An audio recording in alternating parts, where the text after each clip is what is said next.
সম্মানিত দিনদার বলেদার মুসলিম, আসসালামু আলাইকুম ওয়া রাহমাতুল্লাহি ওয়া বারাকাতুহু। মহান আল্লাহ সুবহানাহু ওয়া তাআলার দরবারে অসংখ্য অগণিত শুকরিয়া জ্ঞাপন করছি যে রব্বুল আলামিন প্রতি সপ্তাহের ন্যায় আজকেও পবিত্র জুমার দিনে দুনিয়ার সর্বশ্রেষ্ঠ জায়গা আল্লাহ তাআলার ঘরে এসে সালাতুল জুমা আদায় করার পরিবেশে আমাদেরকে একত্রিত হওয়ার তৌফিক দিয়েছেন। পাশাপাশি মহাগ্রন্থ আল কোরআনে কারীম থেকে সংক্ষিপ্ত আকারে নির্ধারিত সময়ের মধ্যে কিছু কথা শোনা এবং বলার জন্য আমাদেরকে বাছাই করেছেন। এই জন্য আমরা সকলেই আল্লাহ তাআলার দরবারে শুকরিয়া জানাচ্ছি, আলহামদুলিল্লাহ। পাশাপাশি অসংখ্য দুরুদ এবং সালাম পেশ করছি সাইয়্যিদুল মুরসালিন খাতামুন নবিয়্যিন, আমাদের প্রিয় নবী হযরত মুহাম্মদুর রাসূলুল্লাহ সাল্লাল্লাহু আলাইহি সাল্লামের প্রতি। সকলে আমরা বলছি আল্লাহুম্মা সাল্লি আলা মুহাম্মদ, আল্লাহুম্মা বারিক আলা মুহাম্মদ। সম্মানিত হাজিরিন, মহাগ্রন্থ আল কোরআনের ধারাবাহিক আলোচনায় আজকে আমি তেলাওয়াত করেছি সূরা বনী ইসরাঈলের 105 থেকে 109 নম্বর আয়াতে কারিমা পর্যন্ত। 5টি আয়াতে কারিমা তেলাওয়াত করেছি।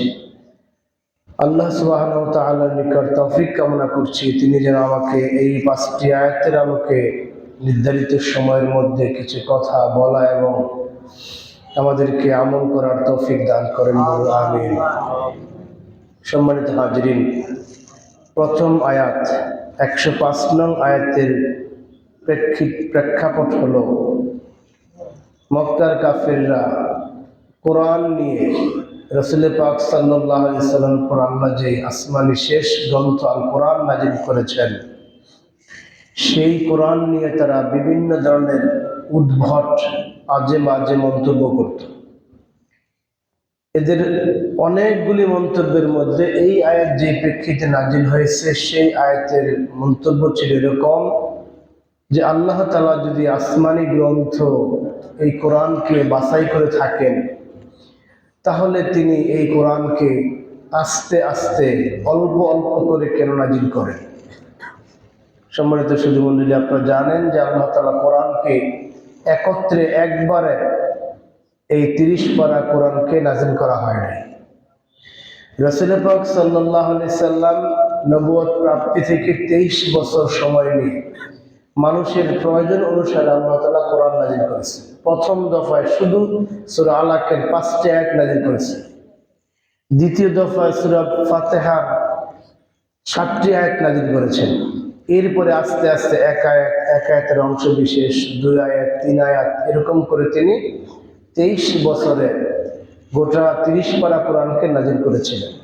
কিন্তু কাফেররা এটা তারা বুঝতো না। তাদের দাবি ছিল যে আল্লাহ তাআলা তো মানুষের মতো নয় যে আল্লাহকে কোনো কিছু করতে হলে ভেবে চিন্তে করতে হবে, সুতরাং আল্লাহ তো এমন নয় যে তাকে ভাবতে হবে, এত ভাবার কি প্রয়োজন।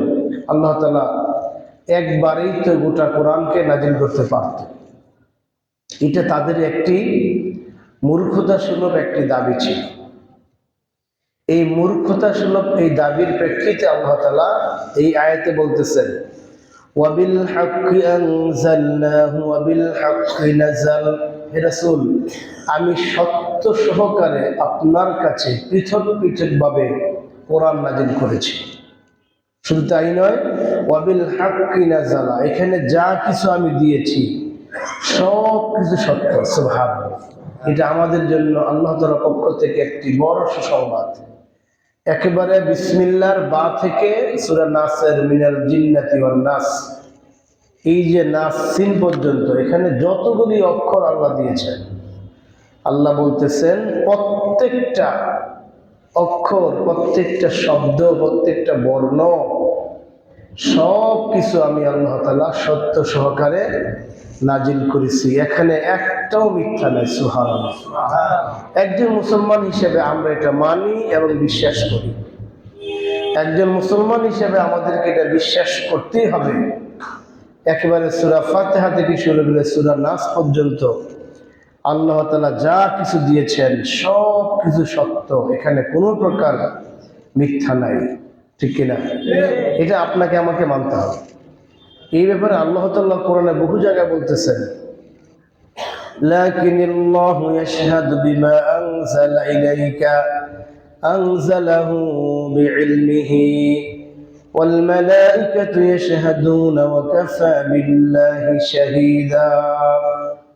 আল্লাহ বলতেছেন লোকেরা মানুক আর না মানুক, এটা আমাদেরকে আল্লাহ তাআলা আরো বেশি আশ্বস্ত করেছেন। সূরা নিসার 166 নম্বর আয়াতে আল্লাহ বলতেছেন লোকেরা মানুক আর না মানুক, লাকিনিল্লাহু ইয়াশহাদু, আল্লাহ নিজেই সাক্ষী দিচ্ছেন, বিমা আনজালা ইলাইকা, হে রাসূল আমি আপনাকে যা দিয়েছি, আনজালাহু বিইলমিহি, সব কিছু আল্লাহ আমার ইলমের মাধ্যমে এবং সবকিছু আমার পক্ষ থেকে দিয়েছি। বলে সুবহানাল্লাহ।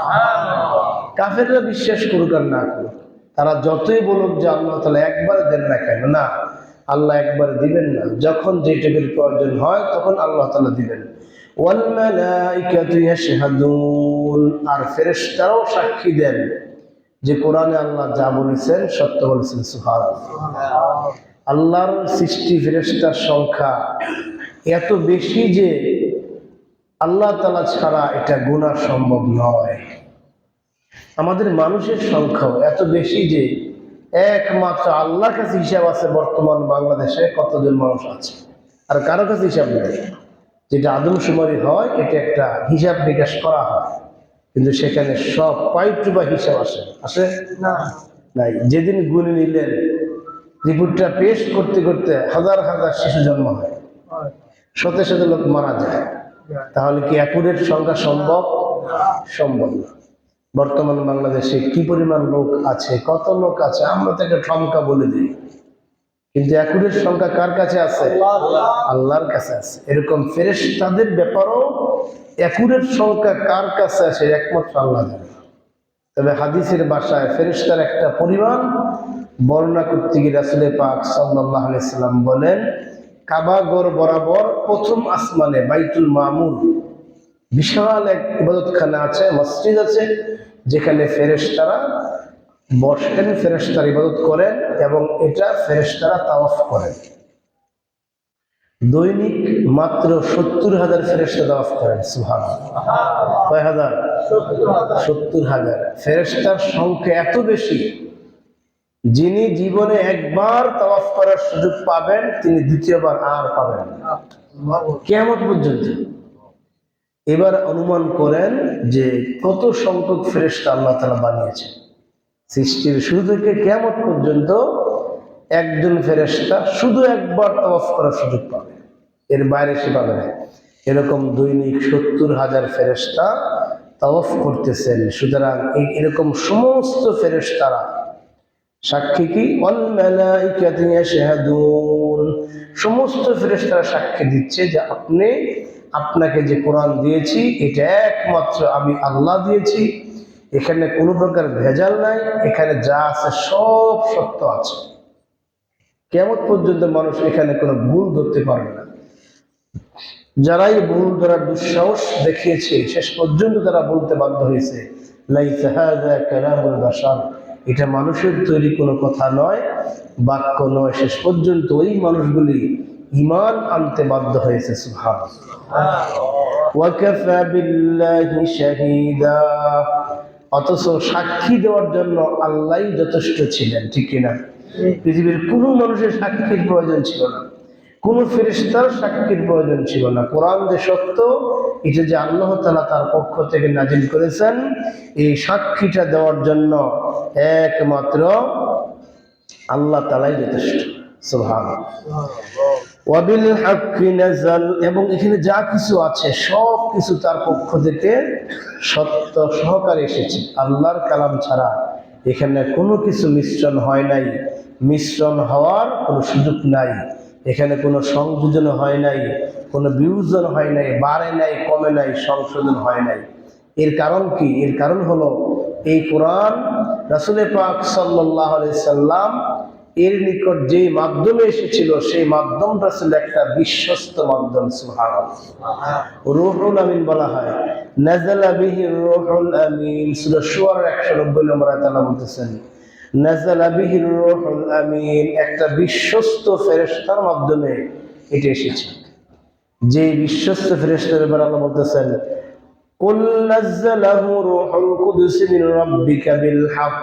অন্য জায়গায় আল্লাহ বলতেছেন, হে রাসূল, আপনি কাফের মুশরিক সহ কিয়ামত পর্যন্ত সমস্ত মানুষদেরকে আপনি কথা জানিয়ে দিন যে এটা একটা বিশ্বস্ত মাধ্যমে তিনি এসেছেন, নির্ভেজাল মাধ্যমে এসেছেন, যেটা মানবীয় সমস্ত দোষ ত্রুটির ঊর্ধ্বে। এখানে রুহুল আমিন বলা হয়েছে বিশ্বস্ত। আমিন শব্দের অর্থ হলো বিশ্বস্ত। জিব্রাইলের নাম হলো রুহুল আমিন, যিনি মানবীয় যত প্রকার দুর্বলতা আছে সমস্ত দুর্বলতার ঊর্ধ্বে ছিলেন। মানুষের দুর্বলতা কি? মানুষ ভুলে যায়। জমিন থেকে আসমানের দূরত্ব হাজার হাজার কোটি কোটি কিলোমিটার দূরে, যেটা মানুষের পক্ষে যাওয়া সম্ভব নয়। জিব্রাইল সেখান থেকে বাণীটা নিয়ে আসতেন জমিনে। আল্লাহর আরশে আজিম থেকে বাণীটা নিয়ে আসতেন জমিনে। মাঝখানে বিশাল বড় রাস্তা। আল্লাহর আরশ থেকে এখানে আসতে দুনিয়ার সময়ের 50,000 বছর লাগবে, সুবহানাল্লাহ, যেটা মানুষ হিসেবে আসবে না, কত দূরত্ব আছে। সেই আরশে আজিম থেকে ফেরেশতা বহন করে দুনিয়াতে আসতেন। এর মাঝখানে আমরা মানুষ হইলে অনেক কিছু ভুলে যাইতাম। হুবহু একবারে ডাইরেক্ট নেরেশন। আল্লাহ যা বলছেন ঠিক শব্দ চয়ন, বাক্য, হরকত, যজম, জের, পেশ সব সহকারে, একেবারে একটা বিন্দু পরিমাণ কোনো ভুল নাই। আমরা মানুষের পক্ষে সম্ভব ছিল না। আজকে আমাকে যে আপনি একটা সংবাদ বহন করতে দেন, যেই সংবাদটা এইভাবে বলবে, আমি এখান থেকে এই 200 হাত দূরে গিয়ে ঠিক ওইভাবে বলতে পারবো না। দুই একটা শব্দ চলে যাবে, চলবে কিনা? এটা আমাদের বৈশিষ্ট্য, এটা আমাদের দুর্বলতা, আমরা ভুলে যাই। দ্বিতীয়ত আমাদের দুর্বলতা কি? আমরা কম বেশি করতে পারি। ভুলার কারণে হোক আর ইচ্ছায় হোক, স্বার্থের কারণে হোক আর শত্রুতার কারণে হোক, আমরা কথা কম বেশি করতে পারি। আমরা সাক্ষী লুকাইতে পারি, একটু বাড়ায় বলতে পারি। আল্লাহ তাআলা বলতেছেন এই পক্ষপাতিত্ব নাই তার মধ্যে, ফেরেশতার মধ্যে কোনো পক্ষপাতিত্ব নাই, ভুলে যাওয়ার মতো কোনো সম্ভাবনা নাই, কম বেশি কোনো করার মতো কোনো প্রবণতা নাই। এমন একজন নির্ভেজাল রূহুল আমিনের মাধ্যমে আমি এই কোরআনটাকে আপনার মধ্যে প্রেরণ করেছি। সুতরাং কাফেররা এই কোরআনের ব্যাপারে যতই সন্দেহ করুক না কেন, আপনি তাদের কথায় হতাশ হবেন না। সুবহানাল্লাহ।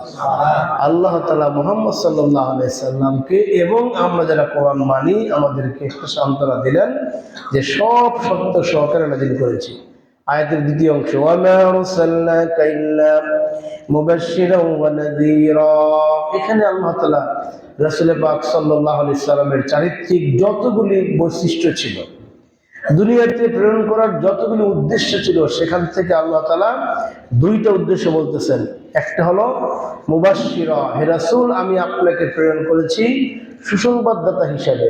আর একটা হলো নাযীরা, ভয় প্রদর্শনকারী হিসাবে। কোরআনের বহু জায়গায় এই আয়াতটা আসছে যে যে সমস্ত মানুষরা ইসলামকে মানবে, আল্লাহর হুকুম পালন করবে এবং আপনাকে বিনা শর্তে মেনে নেবে, এই সমস্ত মানুষকে আপনি জান্নাতের সুসংবাদ দিন। সুবহানাল্লাহ। ওয়াবাশশিরিল্লাযীনা আমানু ওয়া আমিলুস সালিহাতি আন্না লাহুমুল জান্নাহ। এই আয়াতটা কোরআনে বহু জায়গায় আসছে যে আপনি এই সমস্ত ঈমানদার যারা আমি আল্লাহকে মানে এবং আপনার বিধানকে মানে, আপনাকে মেনে নেয়, দুইটা শর্ত, আল্লাহর বিধান মানতে হবে এবং রাসূলকে মানতে হবে। আল্লাহর বিধানকে বাদ দিয়ে শুধু রাসূলকে মানলে হবে না, আবার আল্লাহর রাসূলকে বাদ দিয়ে শুধু আল্লাহর বিধান মানলে হবে না। হবে?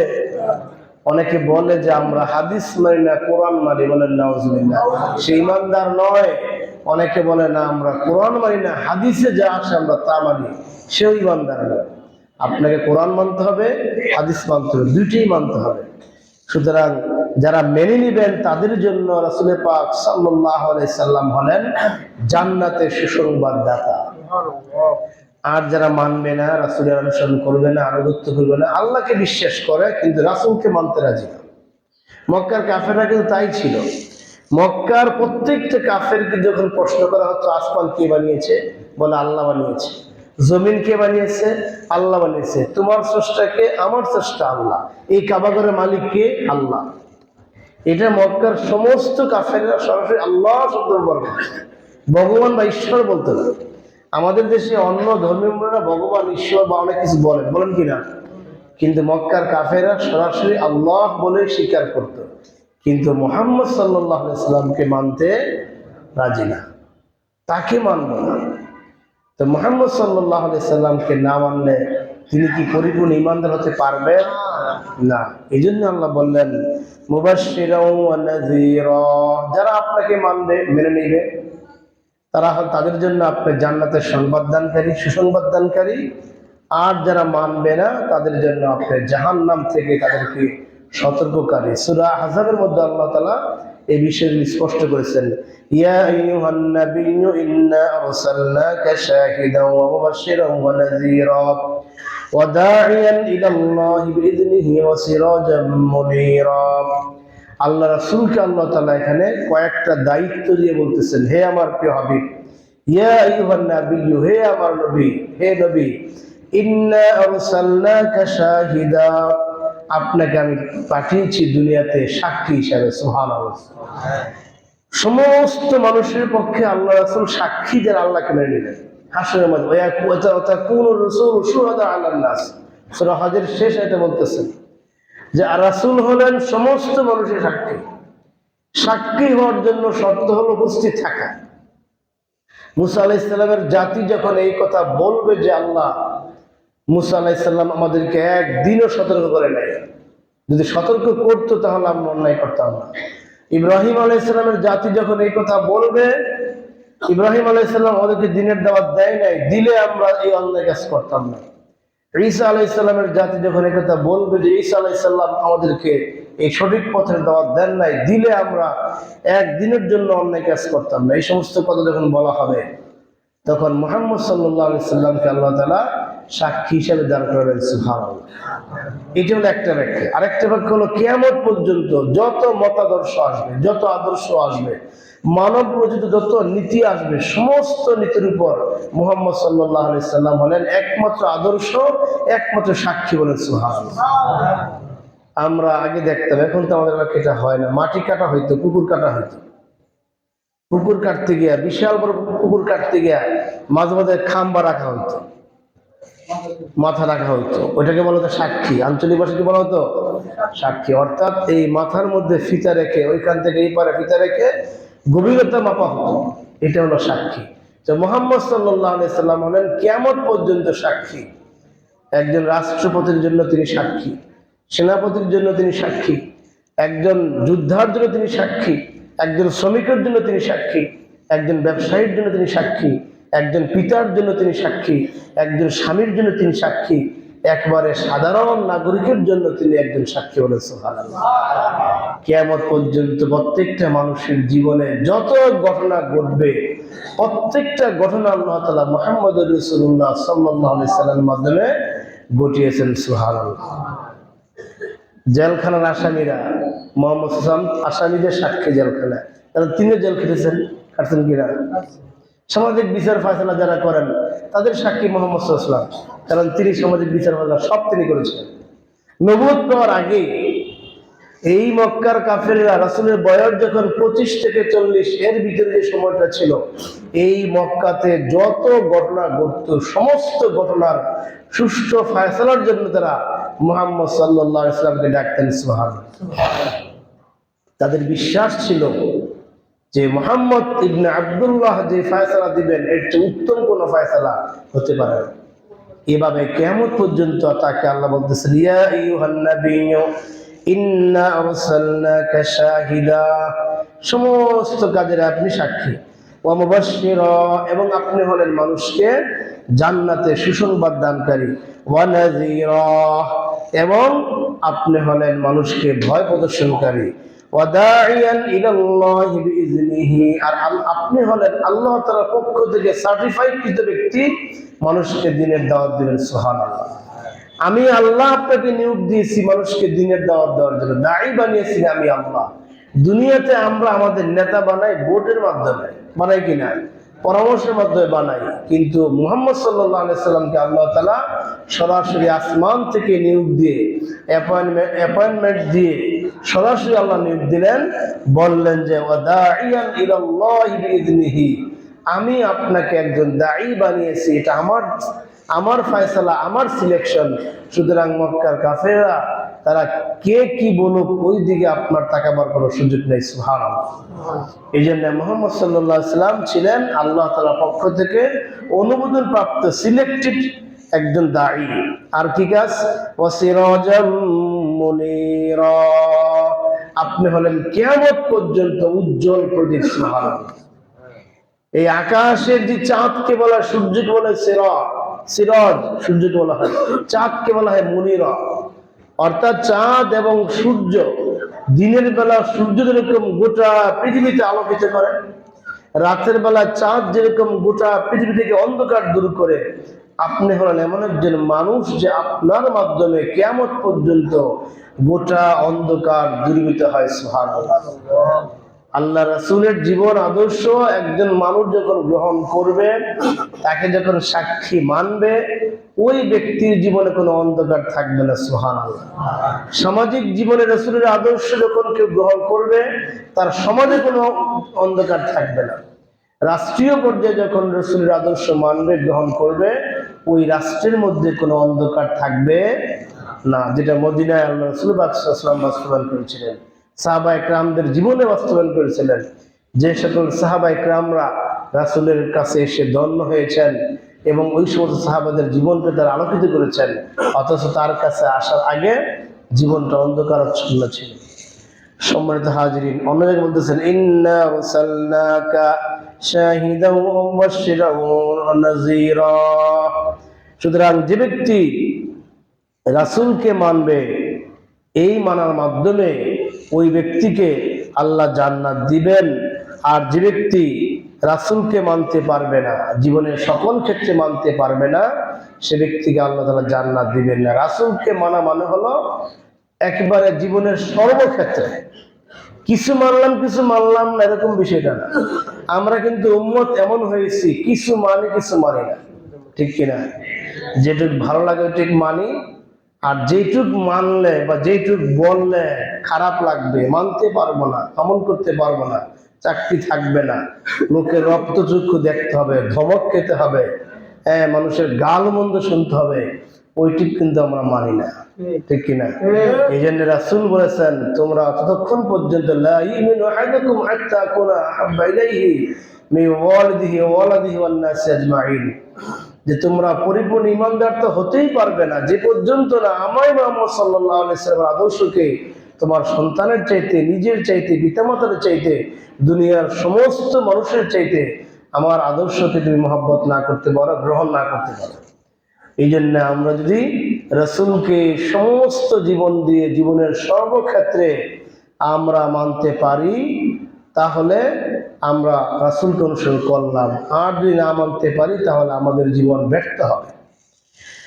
সম্মানিত হাজিরিন, পরবর্তী আয়াতে ওয়া কুরআনান ফারাকনাহু লিতাকরাহু আলান নাসি আলা মুকসিম ওয়া নাযালনাহু তানজিলা। দ্বিতীয় আয়াতের যেটা শুরুতে বলেছিলাম, মক্কার কাফেররা বলতো আল্লাহ তাআলা কোরআনকে এই সামান্য সামান্য করে দেয় কেন? আল্লাহ তাআলা তো একবারে দিতেই পারতেন। আল্লাহ তো এরকম নন যে চিন্তা ভাবনা করে দিতে হবে। সুতরাং কেন এই সামান্য দেন? তাদের এই জবাবে আল্লাহ তাআলা বলতেছেন ওয়া কুরআনান করনাহু লিতাকরাহু আলান নাসি আলা মুকস। আমি কোরআনকে সামান্য সামান্য করে নাজিল করার উদ্দেশ্য হলো যাতে মানুষের মাঝে আপনি এই কোরআনটাকে প্রচার করতে পারেন এবং লোকদেরকে আপনি থেমে থেমে শোনাতে পারেন, আর শুনে শুনে লোকজন সেগুলিকে মুখস্থ করতে পারে। বলে সুবহানাল্লাহ। এই যে আল্লাহ তাআলা অল্প অল্প দিয়েছেন, এই অল্প অল্প দেওয়ার কারণে আমরা কোরআনটাকে বুঝতে সহজ হয়েছে। সাহাবায়ে কেরামরা কোরআনটাকে বুঝতে তারা সহজ হয়েছে তাদের জন্য। এটা আল্লাহর একটা হিকমত ছিল। এই কোরআনকে আল্লাহ তাআলা একবারে দিলে পারতেন না, আল্লাহ একবারে দেন নাই, প্রয়োজন সাপেক্ষে। সাহাবায়ে কেরামরা একটা বিষয় জিজ্ঞেস করলেন, ইয়া রাসূলুল্লাহ, আমরা তো এই মক্কায় থাকা অবস্থায় মদ পান করতাম, এখন মদের বিষয়ে আপনার হুকুম কি? আল্লাহ তাআলা একবারে মদকে হারাম করেন নাই। একবার হাত করেছিলেন না, তিনি আস্তে আস্তে এই পাবলিকের জবাব অনুযায়ী প্রশ্ন অনুযায়ী জবাব দিলেন যে মদ এবং জুয়া দুইটাই খারাপ কাজ, কবিরা গুনার কাজ, তবে এর মধ্যে কিছু কল্যাণ আছে, তবে যেটুকু কল্যাণ আছে তার চেয়ে অকল্যাণটা বেশি। বাস এইটুকু নাজিল করে শেষ করে দিলেন। এরপরে কিছুদিন যাওয়ার পর যখন একটা সালাতের মধ্যে মাগরিবের আগে সাহাবা একরাম খাবার খাইলেন, খাবার খাওয়ার পরে তাদের আরব দেশে একটা সিস্টেম ছিল খাবারের শেষে এরকম সফট ড্রিঙ্ক পান করা, যেটা আমরা করি এখন। এরকম যখন তারা খাইলেন, ওই মদের যে মাত্রায় বাপটা তখনও যায় নাই, নামাজের টাইম হয়ে গেল, নামাজ দাঁড়াইলেন, সূরা কাফিরুন এবং সূরা লাহাব দিয়ে নামাজ পড়লেন, পড়তে গিয়ে একটু উল্টা পাল্টা শব্দ চয়ন হইল, যেটা মাথা মস্তিষ্কের বিকৃতি হওয়ার কারণে যা হয় তাই হইল। এরপরে আল্লাহ তাআলা আয়াত নাযিল করলেন, লা তাকরাবুস সালাতা ওয়া আনতুম সুকারা, ঈমানদাররা খবরদার, এই মদ খাওয়ার পর যে পর্যন্ত না তোমাদের মাতলামি না যায় ওই পর্যন্ত তোমরা নামাজে দাঁড়াবে না। যখন এই কথা আল্লাহ তাআলা জানাই দিলেন, সাহাবীরা সমানে মদ ছেড়ে দিলেন, যে না, যেটা খাওয়ার কারণে মানুষের মস্তিষ্ক নষ্ট হয়ে যায় এবং নামাজে ব্যাঘাত ঘটে ওইটা খাওয়া যাবে না, সমানে ছেড়ে দিলেন। তৃতীয় পর্যায়ে, সর্বশেষ পর্যায়ে আল্লাহ তাআলা ইন্নামাল খামরু ওয়াল মাইসিরু ওয়াল আজলামু রিজসুম মিন আমালিশ শায়তান, একবারে চূড়ান্ত ভাবে মদ, জুয়া, লটারি, মূর্তি পূজা চূড়ান্ত ভাবে আল্লাহ তাআলা হারাম করে দিলেন। এই যে তিনটা স্টেজে আল্লাহ তাআলা হারাম করলেন, এইটা কাফেরদের কাছে ভালো লাগে নাই, বলেন নাউজুবিল্লাহ। আল্লাহ যদি ডাইরেক্ট প্রথম পর্যায়ে মদকে হারাম করে দিতেন, অনেক সাহাবীরাই তখন ছাড়তে পারতেন না, পারতেন? কারণ দীর্ঘদিনের একটা অভ্যাস, এটা যেরকম অভ্যাসটা একদিনে হয় নাই, আস্তে আস্তে আস্তে তো হয়েছে। আল্লাহ তাআলা এটাকে আস্তে আস্তে ছাড়ার ব্যবস্থা করলেন। জেনার আয়াত নাজিল করার আগে আল্লাহ তাআলা মহিলাদেরকে, পুরুষদেরকে, তাদের চক্ষুকে নিম্নগামী করার আদেশ দিয়েছে, তাদের চোখকে পরনারী থেকে নিচে রাখার জন্য আদেশ করেছেন। পুরুষকে বলছেন তোমার সতর ঢেকো, নারীকে বললেন তুমি তোমার সতর ঢাকো। পর্দার আয়াত আল্লাহ তাআলা নাজিল করলেন। জেনা খারাপ কাজ আল্লাহ তাআলা বলে দিলেন ফাহিশা কাজ। চূড়ান্ত পর্যায়ে সর্বশেষ বললেন, এই জেনা যে ব্যক্তি করবে, পুরুষ হোক মহিলা হোক, যদি বিবাহিত হয় তার মৃত্যু নিশ্চিত করো। এটা ফাইনালি আল্লাহ সিদ্ধান্ত দিলেন। যখন সমাজ থেকে জেনা ব্যভিচার একেবারে উঠে গেছে, ঠিক ওই সময় আল্লাহ তাআলা এই হুকুমটা করলেন। এই যে আস্তে ধীরে ধীরে কোরআনকে আল্লাহ নাজিল করলেন, এইটা তৎকালীন যারা কোরআন বিদ্বেষী ছিল তাদের কাছে ভালো লাগে নাই। আসলে তাদের কাছে কোনোটাই ভালো লাগে না। একবারে দিলেও কি তারা গ্রহণ করতো না, যে আমরা একবারে খাইতে পারি না, এত খাবার কেন দিলেন? আবার আস্তে আস্তে দেওয়াটাও তাদের কাছে ভালো মনে হয় না। তার মানে হলো, যারা মানতে রাজি নয় তারা কোনোভাবেই মানবে না, এটি হলো বাস্তবতা। আর যারা মানেন তারা সব সময়ে এটা মেনে নেন। সম্মানিত হাজিরিন, বরাতে বলতেছেন, কুল আমিনু বিহি আও লা তুমিনু ইন্নাল্লাযীনা উতুল ইলমা মিন ক্বাবলিহি ইযা ইতলা আলাইহিম ইয়াখিরুনা লিল আযকানি সুজদাা। হে রাসূল, এই সমস্ত মক্কার কাফেররা ঈমান আনুক আর না আনুক, এরা বিশ্বাস করুক আর না করুক, এদের পূর্বে যে জাতিকে আমি কোরআনের জ্ঞান দিয়েছিলাম, ইন্নাল্লাযীনা উতুল ইলমা মিন ক্বাবলিহি, এদের পূর্বে আমি যে জাতিকে কোরআনের জ্ঞান দিয়েছিলাম, অর্থাৎ আহলে কিতাব যারা, ইহুদি এবং খ্রিস্টানদের মধ্যে যে সমস্ত ব্যক্তিরা ইহুদি ধর্মের পূর্ণ অনুসারী ছিল এবং খ্রিস্টান ধর্মের পূর্ণ অনুসারী যারা ছিল, এই সমস্ত ব্যক্তিরা তাদের তাওরাত এবং ইনজিল তেলাওয়াতের মাধ্যমে তারা জেনেছিল যে শেষ জমানায় আহমদ নামে একজন রাসূল আসবেন। সুবহানাল্লাহ। ঈসা আলাইহিস সালাম, মুসা আলাইহিস সালাম সেই বনী ইসরাঈলদেরকে এই কথা বলেছিলেন, ওয়া মুবাশশিরাম বিরাসূলিন ইয়াতি মিন বা'দি ইসমুহু আহমদ। তারা এই ঘোষণা দিয়েছিলেন যে আমাদের পরে একজন নবী আসবেন যার নাম হবে আহমদ, তিনি হবেন শেষ নবী, তিনি আল্লাহর পক্ষ থেকে কিতাব নিয়ে আসবেন, কোরআন নিয়ে আসবেন। তিনি আসার সাথে সাথে আমাদের রেখে যাওয়া যত নীতি আদর্শ আছে সব কিছু বাতিল হয়ে যাবে, তখন যারা থাকবে তারা সেটাকে গ্রহণ করতে হবে। এই মর্মে সুসংবাদ ঈসা আলাইহিস সালাম, মুসা আলাইহিস সালাম সহ বনী ইসরাঈলের সমস্ত নবীরা এই মর্মে তাদের জাতিকে সুসংবাদ দিয়েছিলেন। এটি আল্লাহ বলতেছেন, ইন্নাল্লাযীনা উতুল ইলমা মিন ক্বাবলিহি, যাদেরকে আমি ইতিপূর্বে এই জ্ঞান দিয়েছিলাম তাদের অবস্থা হলো কি, ইযা ইউতলা আলাইহিম, যখনই তারা এই কোরআন তেলাওয়াত করে, অর্থাৎ এই কোরআন যখন তাদের সামনে পেশ করা হয়, রাসূলের মাধ্যমে হোক, কোন সাহাবীর মাধ্যমে হোক, ইয়াখিরুনা লিল আযকানি সুজদাা, সাথে সাথে তারা মাটিতে সেজদায় লুটিয়ে পড়ে, বলেন সুবহানাল্লাহ। এই কোরআন যখন তাদের সামনে তেলাওয়াত করা হয়, ওয়াইযা তুলিয়াত আলাইহিম আয়াতুহু যাদাতুহুম ঈমানা ওয়া আলা রাব্বিহিম ইয়াতাওয়াক্কালুন। সূরা আনফাল আল্লাহ বলতেছেন, এই ব্যক্তিরা ইহুদির মধ্যে যারা আলেম ছিলেন, এরপরে খ্রিস্টানদের মধ্যে যারা হাওয়ারিন ছিলেন, ঈসা আলাইহিস সালামের অনুসরণ যারা করেছিলেন, এরা যখন তাদের এই তাওরাতের মাধ্যমে, ইনজিলের মাধ্যমে এই খবর পেলেন, খবর পাওয়ার পর যখন তারা কোরআন তেলাওয়াত করেন, তাদের সামনে কোরআন তেলাওয়াত করা হয়, তখন তাদের ঈমান বেড়ে যায়, বলেন সুবহানাল্লাহ। যাদাতহুম ঈমানা, এরা শুধু ঈমানটাই বাড়ে না, বরং তারা সেজদা করেন, আর সেজদা করেই তারা ক্ষান্ত হন না, তারা কান্নাকাটি করেন, চিন্তা করেন এই মর্মে যে আমাদেরকে আল্লাহ তাআলা মুহাম্মদ সাল্লাল্লাহু আলাইহি সাল্লামের মতো একজন ব্যক্তিকে সাক্ষাৎ করার মতো আমার যোগ্যতা দিয়েছেন, আমাদেরকে ধন্য করেছেন, এটি তো আমাদের 14 গোষ্ঠীর ভাগ্য, বলেন সুবহানাল্লাহ। যেই নবীকে ঈমানের সাথে একবার দেখলে, যেই নবীকে ঈমানের সাথে একবার যারা দেখেছেন, তার জন্য জান্নাতটা ওয়াজিব হয়েছে, সুবহানাল্লাহ। তার জন্য জাহান্নামটা হারাম ছিল। আমাদেরকে যে আল্লাহ তাআলা এই পর্যন্ত বাঁচিয়ে রেখেছেন, তারা চিন্তা করতেন এইটা। এই ইহুদির মধ্যে, আহলে কিতাবদের মধ্যে যারা আলেম ছিলেন, তাওরাত ইনজিল পাঠ করতেন, আল্লাহকে মানতেন, তাদের বক্তব্য হলো যে আমাদেরকে যে আল্লাহ তাআলা এই পর্যন্ত বাঁচিয়ে রেখেছেন, যে মুহাম্মদ সাল্লাল্লাহু আলাইহি সাল্লাম এর চেহারা মুবারক দেখার সুযোগ দিয়েছেন, তার সাথে মুসাফা করার সুযোগ দিয়েছেন, তার সাথে চলাফেরার সুযোগ দিয়েছেন, উঠাপড়ার সুযোগ দিয়েছেন, এটাই তো আমাদের জীবন ধন্য। এই বলে তারা মাটিতে সেজদায় লুটিয়ে পড়তো, সুবহানাল্লাহ। এই জন্য যারা সৌভাগ্যশীল, তারাই মুহাম্মদ সাল্লাল্লাহু আলাইহি ওয়াসাল্লামকে দেখেছেন, ঈমান এনেছেন, ঈমানের উপর শেষ পর্যন্ত টিকে ছিলেন। আল্লাহ তাআলা এমন সমস্ত সাহাবাদেরকে জান্নাত দান করবেন, সুবহানাল্লাহ। আজকে আমরা তাকে দেখি নাই, কিন্তু যদি তাকে মেনে নেওয়ার মাধ্যমে, তাকে অনুসরণ করার মাধ্যমে, তার বিধান অনুযায়ী জীবনকে পরিচালনা করার মাধ্যমে যদি আমরা আমাদের জীবনকে পরিচালনা করতে পারি, স্বপ্ন যুগে তিনি আমাদের সাক্ষাৎ দিবেন, সুবহানাল্লাহ। এই উম্মত যদি স্বপ্নেও মুহাম্মদ সাল্লাল্লাহু আলাইহি সাল্লামকে দেখেন, তাহলে তার জন্য জাহান্নাম হারাম, সুবহানাল্লাহ। আল্লাহর কোন বান্দা যদি স্বপ্নে তিনি দেখেন আমি মুহাম্মদ সাল্লাল্লাহু আলাইহি সাল্লাম দেখেছি, এটা সত্যই তিনি দেখেছেন, কারণ শয়তান মুহাম্মদ সাল্লাল্লাহু আলাইহি সাল্লামের সুরত ধরতে পারবে না, সুবহানাল্লাহ। কোন জিন মুহাম্মদ সাল্লাল্লাহু আলাইহি সাল্লামের সুরত ধরতে পারবে না।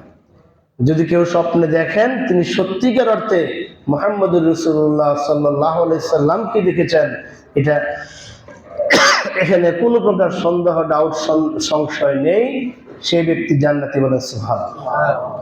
আর বিষয়টি এমন যে কেউ তাকে দেখবেও না, যে কেউ তাকে দেখবেও না, তাকে দেখার জন্য ওই মানের আমলি, ওই মানের ইলমি, ওই মানের আনুগত্যশীল হওয়া ছাড়া দেখা সম্ভব নয়। এই জন্য আমরা চেষ্টা করব বেশি বেশি দুরূদ শরীফ পড়ার মাধ্যমে, বেশি বেশি রাসূলের আনুগত্যের মাধ্যমে, বেশি বেশি ইস্তিগফারের মাধ্যমে, এবং দোয়া করবে আল্লাহ তাআলা যেন আমাদেরকে স্বপ্ন যদি হলো মুহাম্মদুর রাসূলুল্লাহ সাল্লাল্লাহু আলাইহি সাল্লামকে দেখান, আমিন। সম্মানিত হাজিরিন, ওয়া ইয়াকুলুনা সুবহানা রাব্বিনা ইন্না কুন্না ওয়া'দু রাব্বিনা লামাফউলা। এই সমস্ত লোকেরা, অর্থাৎ যারা আগে থেকে জানতেন, তারা শুধু সেজদা করার মাধ্যমে ক্ষান্ত হন না, বরং তারা বলে ওঠেন সুবহানা রাব্বিনা, আল্লাহ অত্যন্ত পবিত্র, তিনি অত্যন্ত পবিত্র, তিনি কি করেছেন, ইন কানা ওয়া'দু রাব্বিনা লামাফউলা, তিনি আমাদের সাথে যে ওয়াদা করেছিলেন সেই ওয়াদা পরিপূর্ণ করেছেন, সুবহানাল্লাহ। অর্থাৎ সুবহানাল্লাহ, এখানে বলা সুবহান রাব্বিনা, আমাদের রব পবিত্র, অর্থাৎ আমাদের মানবীয় যত দুর্বল পয়েন্টগুলি আছে, এরকম যত দুর্বল পয়েন্ট আছে সব থেকে আল্লাহ তাআলা মুক্ত। যেমন আমরা কথা বলে ভুলে যাই, কথা দিয়ে কথা রাখি না, ওয়াদা করলে ওয়াদা পরিপূর্ণ করি না, কাউকে কিছু দেওয়ার প্রতিশ্রুতি করলে সেটা আমরা রক্ষা করতে পারি না, অনেক সময় ইচ্ছে করে ভঙ্গ করি, অনেক সময় মন থাকে না। তারা বলতেছেন যে না, আল্লাহ আমাদের সাথে ওয়াদা করেছিলেন যে শেষ নবী একজন আসবে, আহমদ নামে একজন রাসূল আসবে, আল্লাহ তাআলা সেই রাসূলকে আমাদের মাঝে দিয়েছেন, এবং আমাদের মাঝে দিয়ে তিনি আমাদেরকে ধন্য করেছেন। মুহাম্মদ রাসূলুল্লাহ সাল্লাল্লাহু আলাইহি সাল্লামকে সাক্ষাতের ব্যবস্থা আমাদের করেছেন।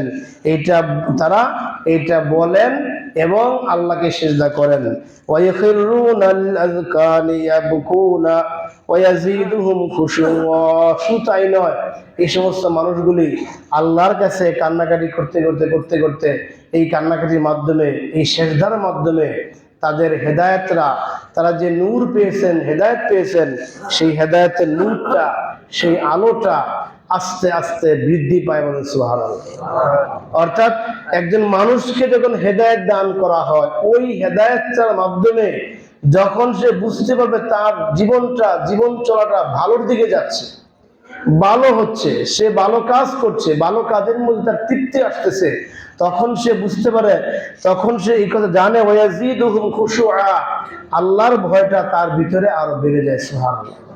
আপনার ভিতরে, আমার ভিতরে হেদায়েত আছে কিনা, এটা মাপার একটা মাধ্যম হলো এটাই যে আল্লাহর ভয়টা বাড়বে। যে কোনো অন্যায় কাজ করার সাথে সাথে আল্লাহর কথা স্মরণ হবে, আল্লাহর ভয় বাড়বে। আল্লাহ বলেন, ওয়াল্লাযীনা ইহতাদাউ যাদাহুম হুদা ওয়া আতাহুম তাকওয়াহুম।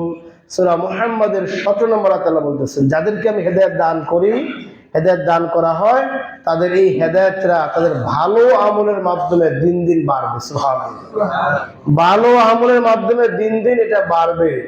আর যাদের হেদায়েতটা আমি পছন্দ করি না, হেদায়েত দেই না, তখন তাদের সেই ভালো আমল তারা করতে পারবে না, তার কাছে সেই ভালো আমল ভাল লাগবে না। একটা মজলিস যখন হয়, ইসলামী মজলিস হোক, ওয়াজ মাহফিল হোক, এই ধরনের আলোচনা মজলিস হোক, একটা মজলিস যখন হয়, এই মজলিসের মধ্যে একজন ওয়াইজ যখন ওয়াজ করেন, বক্তা যখন বক্তব্য রাখেন, সবার অনুভূতি কিন্তু একরকম থাকে না। কেউ এখান থেকে অনেক কিছু শিক্ষা গ্রহণ করে নিয়ে যান, তার ইমানটাকে বড় করেন, তাকওয়াটাকে বৃদ্ধি হয়ে যায়, আল্লাহর প্রতি তাওয়াক্কুল বেড়ে যায়, তিনি ভালো কাজ করার ব্যাপারে তার ভিতরে আরো আগ্রহ সৃষ্টি হয়। এরকম হয় কিনা? হয়। আবার আরেক শ্রেণীর ব্যক্তিরা আছেন যে হুজুর কি ওয়াজ করলো, আগামাতা কিচ্ছু খুঁজে পাইলাম না, সে শূন্য হতে বাড়িতে যায়। শ্রোতা কিন্তু এই দুই প্রকার হয়, সে যায় শূন্য হতে বাড়িতে, আরেকজন ব্যক্তি তার ইমানটাকে শানিত করে, হেদায়েতের নূরটাকে আরো বেশি প্রজ্বলিত করে, তখন সে যায়। এর কারণ হলো, যে ব্যক্তি ইমানকে পরিপূর্ণ করে, যে ব্যক্তি আরো বেশি আমলি হয়ে এখান থেকে বের হয়ে যায়, তার ভিতরে হেদায়েতটা সঠিক মাত্রায় আছে, তার ভিতরে যে হেদায়েতের নূরটা, ওটা বেলুলিস হয় নাই, ওটার মেয়াদ ঠিক আছে, যার ফলে সেখান থেকে ভালো কিছু পায়। আর যে ব্যক্তি পায় না, তার ভিতরের হেদায়েতটা, নূরটা, ওইটা এক্সপায়ার্ড হয়ে গেছে, ডেট আউট হয়ে গেছে, ওই হেদায়েত দিয়ে সে কিচ্ছু গ্রহণ করতে পারবে না, বরং তার ইমানটা আস্তে আস্তে দুর্বল হবে। সে আস্তে আস্তে আস্তে আস্তে দুর্বলতার দিকে শেষ হবে, এক সময় সে বেঈমান হয়ে কুফরি হালাতে মারা যায়। বলেন নাউজুবিল্লাহ। একই পাতিলে পাক করা হচ্ছে, খেয়াল করবেন, একই পাতিলে ভাত, মাছ, তরকারি, গোশত পাক করা হচ্ছে। এক পাতিল থেকে আপনি খাচ্ছেন, আপনার সন্তান খাচ্ছে, আপনার বৃদ্ধ বাবা মা খাচ্ছে, রান্না কিন্তু একই তরকারি, একই গোশত, একই ডেক, একই সবকিছু। সেখান থেকে 3 পুরুষ খাচ্ছে, আপনি খাচ্ছেন, আপনার সন্তানরা খাচ্ছে, আপনার বাপ মা খাচ্ছে। এই খাবার খেয়ে আপনার সন্তানরা দিন দিন বড় হচ্ছে কিনা? এই খাবার খেয়ে তাদের হাড়গুলি শক্ত হচ্ছে, এই খাবার খেয়ে সে লম্বা হচ্ছে, গোশত বাড়তেছে। আর আপনি আমি যারা আমরা আছি এই বয়সে, 12 না কমও না, সমান। আবার আমাদের মুরব্বীর যারা আছে, এরা দিন যাচ্ছে আর দুর্বল হচ্ছে কিনা? খাবার কিন্তু একটাই, একই খাবার থেকে 3 প্রকার ফলাফল পাচ্ছে। একজনরা বাড়তেছে, আরেকজন সমান আছে, আরেকজন আস্তে আস্তে আস্তে আস্তে দুর্বল হচ্ছে। তার মানে হলো, যার ভিতরে মেশিন পত্র সব ঠিক আছে, ফুসফুস ভালো আছে, হার্ট ভালো আছে, লিভার ভালো আছে, কিডনি ভালো আছে, চোখের দৃষ্টি ভালো আছে, সব ঠিক আছে, তার সব বাড়তেছে। আর যারটা নষ্ট হয়ে গেছে, আংশিক লিভার নষ্ট, আংশিক এই ফুসফুস নষ্ট, আংশিক কিডনি নষ্ট, সে আস্তে আস্তে দুর্বল হচ্ছে। ঠিক ইমানের বিষয়টা সেম বিষয়টা। যাদের ইমান সবল আছে, এখানে যাদের তাকওয়ার পরিমাণ ঠিক আছে, এরা এখান থেকে অনেক খোরাক নিয়ে বাড়ির যাবে, অনেক ভালো হয়েছে, অনেক ভালো বয়ান হয়েছে, তার কাছে একটা পাথর মনে হবে, কারণ তার ইমানের চার্জ ঠিক আছে, তাকওয়ার চার্জ ঠিক আছে, আল্লাহর উপর ভরসার চার্জ ঠিক আছে। আর যারটা মাইনাস পর্যায়ে আছে তার কাছে ভাল লাগবে না, কি ওয়াজ করলো, কি ফেসাল বললো, আগামাথা কিচ্ছু বুঝলাম না, কতক্ষণ বৈক্য ডেকে বাড়িতে গেল না, যে খামাখার সময় নষ্ট হইল। এরকম একদল আছে না নাই? আচ্ছা, তাহলে দোষ কি বক্তার, দোষ কি আলোচনার? দোষ হলো আমার ভিতরের কলকবজায় যেগুলা নষ্ট হয়ে গেছে। এখন এগুলাকে ঠিক করতে হবে। এগুলাকে ঠিক করার জন্য রাসূলের আদর্শে আসতে হবে, কোরআনের কাছে আসতে হবে, হাদিসের কাছে আসতে হবে। রাসূলের আদর্শ, কোরআন, হাদিস এগুলি ছাড়া আমাদের এই সমস্ত ইমানি বিষয়গুলোকে ঠিক করা সম্ভব নয়। আল্লাহ সুবহানাহু ওয়া তাআলা আমাদের সবাইকে বুঝার তৌফিক দান করুন, আমিন। সম্মানিত হাজিরিন,